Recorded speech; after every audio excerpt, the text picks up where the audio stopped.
Mengubah gurun menjadi perkebunan subur.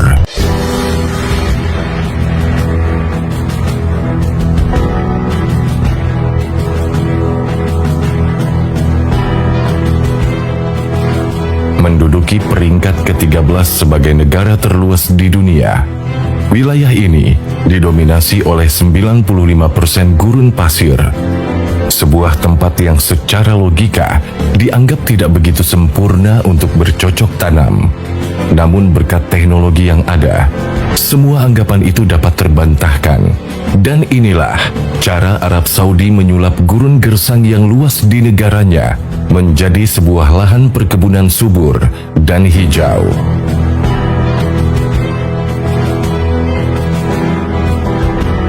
Arab Saudi merupakan salah satu negara kaya dengan hasil minyak berlimpah. Bahkan negara ini masuk dalam jajaran teratas negara pengekspor minyak terbesar di dunia. Meski unggul dalam urusan tambang minyaknya, nyatanya Arab Saudi memiliki kelemahan di sektor lain, yakni minimnya lahan subur yang dapat digunakan untuk bidang pertanian. Arab Saudi terkenal sebagai sebuah negara yang mempunyai banyak kawasan gurun. Meskipun di bagian barat dayanya terdapat kawasan pegunungan yang berumput dan hijau, namun tetap saja sebagian besar wilayah Arab Saudi merupakan gurun pasir. Mendapati kondisi ini, Arab Saudi tentu tidak begitu saja berpasrah dengan keadaan. Mereka berinovasi dengan mengubah gurun tandus menjadi lahan perkebunan yang subur dan hijau. Tercatat dalam 60 tahun terakhir, Arab Saudi telah berhasil mengubah 24.000 km persegi lahan gurun tandus menjadi area yang subur. Bahkan, luas gurun yang sudah disulap menjadi lahan hijau ini hampir 40 kali lipat dari luas Jakarta. Alhasil, dengan luasnya perkebunan yang mereka miliki, negara gurun ini mampu mengekspor berbagai hasil pertanian.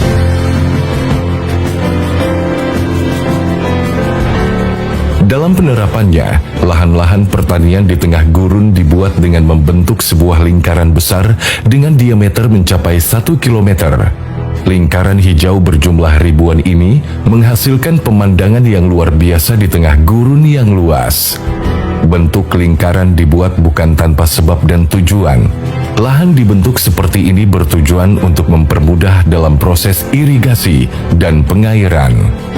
Untuk mengembangkan pertaniannya, Arab Saudi menggunakan teknologi center pivot irrigation atau teknologi irigasi poros tengah.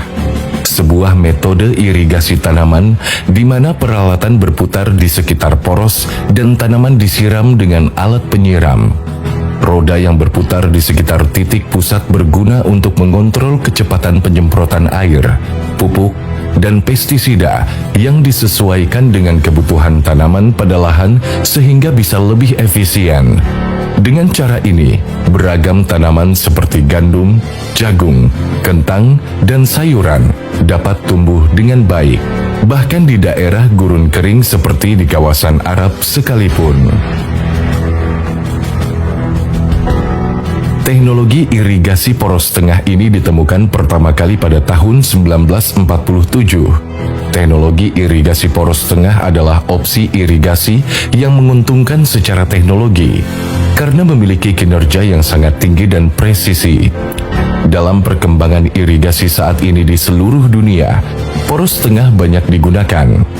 Sistem irigasi poros tengah pada dasarnya terdiri dari pipa yang dilengkapi dengan roda. Poros irigasi yang diposisikan di tengah ladang memungkinkan seluruh sistem berputar di sekitar titik pusat gravitasinya. Outlet sprinkler dipasang di atas pipa yang didukung oleh rangka baja di atas struktur menara.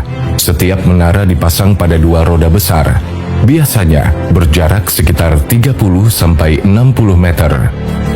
Saat melakukan penyiraman lahan, roda akan berputar mengelilingi lahan mengikuti porosnya. Dengan cara ini, semua menjadi lebih mudah, dan setiap jengkal lahan yang sangat luas dapat terjangkau dengan air tanpa terlewatkan satu pun.